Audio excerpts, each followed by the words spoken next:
Simcheong, the filial daughter. Once upon a time, in a small village in Korea, there lived a kind and beautiful young woman named Simcheong. She lived with her father, who was blind. Despite their poverty, Simcheong was a devoted daughter who worked tirelessly to care for her father. She would gather wild greens, wash clothes for others, and do anything she could to earn a meager living. One day, Simcheong's father, in his blindness, stumbled and fell into a ditch. He desperately needed help, but no one was around. Just then, a monk happened to pass by. The monk helped Simcheong's father out of the ditch and told him that if he offered 300 sacks of rice to the Buddha at the temple, his eyesight could be restored.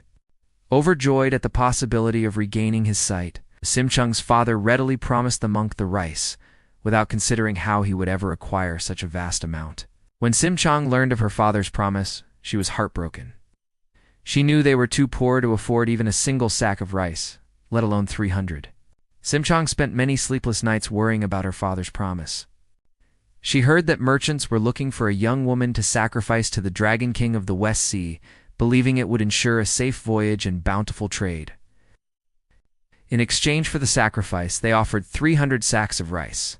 With a heavy heart, but driven by an unwavering love for her father, Simcheong made the ultimate decision. She offered herself to the merchants, knowing it meant her death, but that her father's sight would be restored. She kept her decision a secret from her father, telling him only that she was going on a long journey. On the day of the sacrifice, Simcheong was dressed in beautiful clothes and taken to the middle of the sea.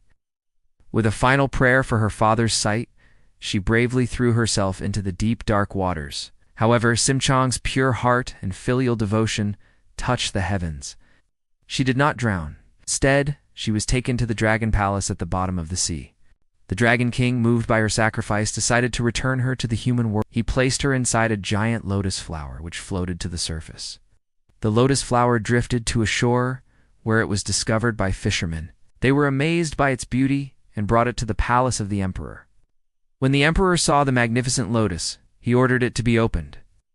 To everyone's astonishment, Simcheong emerged from the flower, more beautiful than ever. The emperor was captivated by Simcheong's beauty and gentle nature. He soon fell deeply in love with her and made her his empress. Despite her new life of luxury and power, Simcheong never forgot her blind father. She longed to see him and worried about his well-being.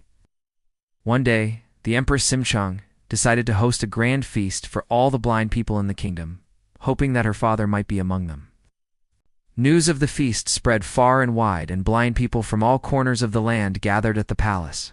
Simcheong's old blind father, having heard about the feast, also made his way to the palace. As he sat among the other blind people, he heard a voice that sounded remarkably like his beloved daughter's. "Father," Simcheong called out, her voice filled with emotion as she recognized his familiar figure.